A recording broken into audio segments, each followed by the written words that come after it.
What's going on, guys? It's Cliffy here. Today we are going to need a monumentous effort to go and get up. I think we are chasing close to 200, and that is thanks, I think, to Usman Khawaja, who scored. It was either him or oh my God, I've almost run out Nick Maddinson first ball. I've almost run him out first ball. I was too busy thinking about whether it was Khawaja. I think I'm saying that right. I always get that mixed up. Usman Khawaja. Yeah, it sounds right. Either he or Tilakaratne Dilshan scored about 110. So just absolutely pumped it. It is going to take a monumentous effort for us to chase this. And we haven't been in the best of forms in batting career at the moment as well. So we're going to need a big score here.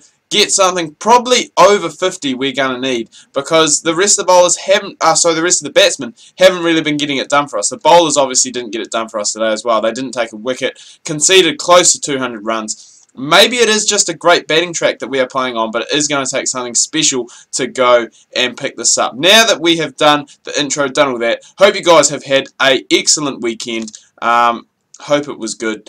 And let's just get in, get Maddinson on strike, because that's what we haven't really done recently. Last episode, I think it was last episode, or the episode before, the top order just got absolutely disassembled, and I was standing there just looking a wee bit silly down the non-strikers end. Well, not silly, because I got off strike early enough. But Nick Maddinson, this is what we've needed from you, bud. We have needed you to go and contribute. Take the pressure off me, meaning I don't have to go and score boundaries real quick or anything like that. We're going just below the required run rate at the moment, depending on what Nick Maddinson can do here, is going to determine whether he will go, whether we will go and be above or below the net run rate. But 9 in the first over isn't too bad. We're just going and trying to build ourselves up, get ourselves going. And a lot of people have actually said recently, with basically Chris Rogers hinting that he is going to be retiring after the Ashes series that is coming up, that Nick Maddinson may potentially be David Warner's new opening batsman partner in Test. But there are a lot of names actually being thrown around for that spot, and I want you guys to let me know in the comments who you think after this Ashes series will replace Chris Rogers as the opening partner for David Warner in Test matches. I mean, people have said Nick Maddinson, Shaun Marsh is up there. Think of bringing back maybe Ed Cowan, who I don't actually know if he opened or if he batted at number 3 for Australia. I think he batted maybe at 3, but I'm not too sure on that. So I mean, there's him. There's a few other names being thrown around as well that could potentially go and get in there. I think Nick Maddinson would be a fairly good choice. He's a guy who's really gone. And I've talked about it before. I think I may have talked about it in another episode, that he's a guy who's kind of, in recent years, really gone and adapted his game. Like when he first started out, when I first heard about him, I thought, oh yeah, this guy is a guy who can only go and play first-class games. But he's really gone. He's got a couple of caps, I think, actually, for the Australian T20 side. So he's really gone and adapted his game to that. So I think he is a player who could be used for the future for Australian cricket. Another player who I have just forgot to mention is actually playing in this match. He's playing in the opposition side, Usman Khawaja. Now, he has played Test matches before for Australia. Played at number 3, I think, when I remember him playing at number 3 when Ricky Ponting wasn't playing in a game. I think it was one of the Ashes game, the last Ashes test, that they actually went and rested him. So whether he's now gone, matured enough, got big enough to go and open the batting and be a consistent starter for the Australian side, could be a very interesting fact to see. So maybe we could see him. But it is going to be very interesting, and it gets to the stage where I quite like it when it gets to this stage. I mean, like, there's a lot of players who are obviously going and retiring, a lot of players who are getting, I won't say past their best, but there's a lot of upcoming talent that is coming through, and I really like to go and have that selection dilemma. And coming into the first test, I know this is a wee bit off topic, but coming into the first test, New Zealand versus England, I was really interested to see what lineup the New Zealanders would actually go with, because I mean, Hamish Rutherford and Martin Guptill were kind of fighting it out for that other opening spot.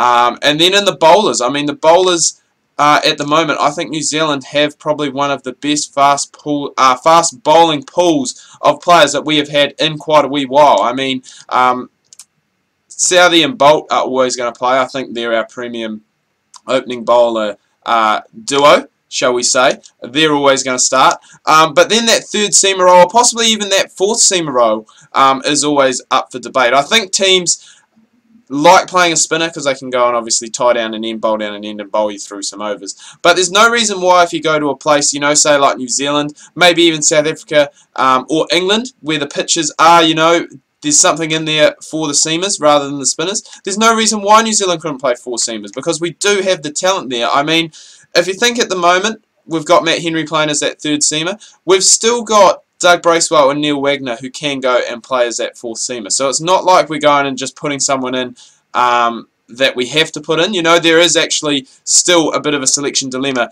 as to who would take that spot, which is a good thing. It's a good thing to go and have the selection dilemma of who do we play rather than who do we have to put in to fill that extra spot. And I think New Zealand cricket has kind of gone in that direction recently. We'll just take a 1 for that one. Won't worry about coming back for the second. Nick Maddison's faced 4 balls. That's normally 4 balls more than he would normally face at this stage. And we are cracking along quite nicely here, the Sydney Sixers, in this must-win game in the derby against the Thunder. The run rate for us at the moment is 11. The net run rate keeps on continuing to drop, which is what we want to see. We just want to keep hitting boundaries. That's what we need to do. We need to keep going, hitting it to the fence, playing through cover. That is the region that we basically have only gone today. But why change it? Why change it when they're leaving that gap wide open, and that's where we're going and playing all our shots so far?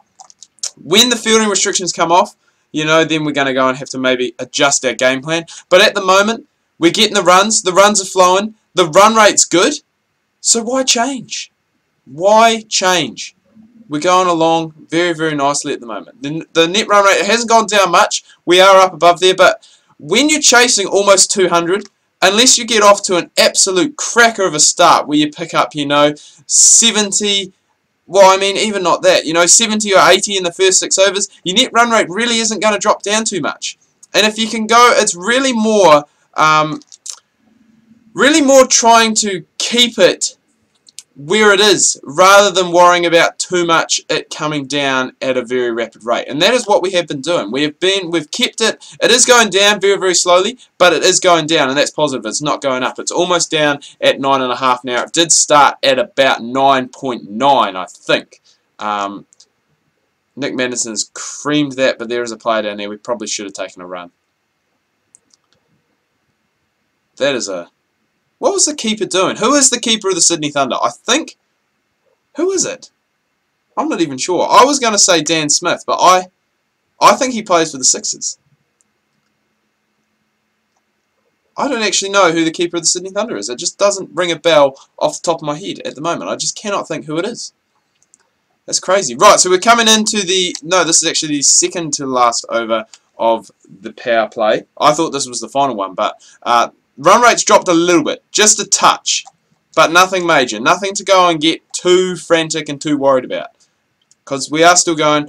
It has popped back up. We have had a few dot balls, 3 dot balls in a row, and that really has gone and pushed it up just a little bit. That's going to push it up a little bit more, and yeah, just struggling a wee bit here. I really want to go, and if Nannis is bowling wide majority of the time, I really want to go and try and cut him, because that's where I've been scoring a lot of my runs. But a lot of the time he is getting it quite straight, and because of that I can't really go and manoeuvre it through cover, because he is just bowling just back of a length as well.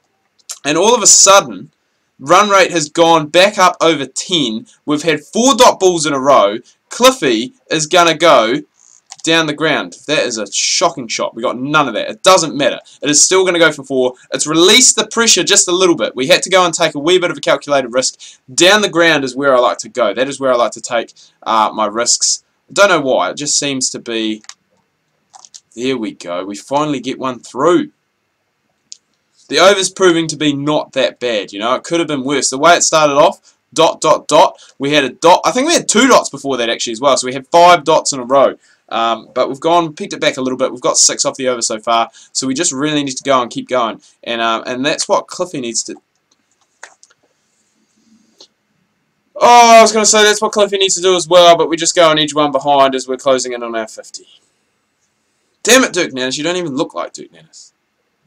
Damn it! Ryan Carters is a wicketkeeper, for those who are wondering. We've found out now. Ah. Oh. That is a pain. We were just starting to look good, and that always seems to be the case. We always seem to start off strong, but we did make good opportunity of the power play. Whether it is going to be enough for the Sixers to get up is another question. It isn't. Oh my God, the match was a draw. Where's the super over? Oh, and they won on a countback. I don't think it's not a draw. It's a tie. First of all, oh my God, one on countback. They obviously don't have ties. They do have ties because I've seen ties in international games. Maybe the Big Bash competition just doesn't have it in this game. Wow, we lost on a countback. And now this is important because if we had one more run, that could potentially be the difference between us making the top 4 and not making the top 4. So this is big. This is huge. This could be the difference, making the semi-finals of the Big Bash League or not making the finals of the Big Bash League. To be perfectly honest, the way we've played, I don't think we deserve to make it in. Saying that, I think we have. I think we have somehow scraped into the top 4. Oh, we have. You do get a point for a tie. You must do. Wait, does that mean the Thunder? Wait, so the Thunder must have had another tie. So even though it says that such and such won on a countback, I think you still get a point each. I'm just trying to look for this. Yeah, the Thunder have tied. In 7 games, the Thunder have tied 2. That is just incredible. But it doesn't matter. We got enough to go and make it through. Now we've got a game against the Adelaide Strikers. Winner of that goes on to play the Sydney Thunder again. They seem to be the hot team at the moment. But saying that, we got very, very close with them. So it will be very interesting to see what happens next time around. Anyway, guys, do hope you've enjoyed this video. If you have, please remember to leave a like. If you are new, please do subscribe. Tune in tomorrow. I'm going to have some more Pez. Probably going to do some online divisions play there. It has been a while since I've done any kind of game online. An online gameplay. So it'll be interesting to see how I go. I'm going to go get a bit of practice in. Hope you guys have had a good start to your week, had a good weekend, and we'll see you tomorrow.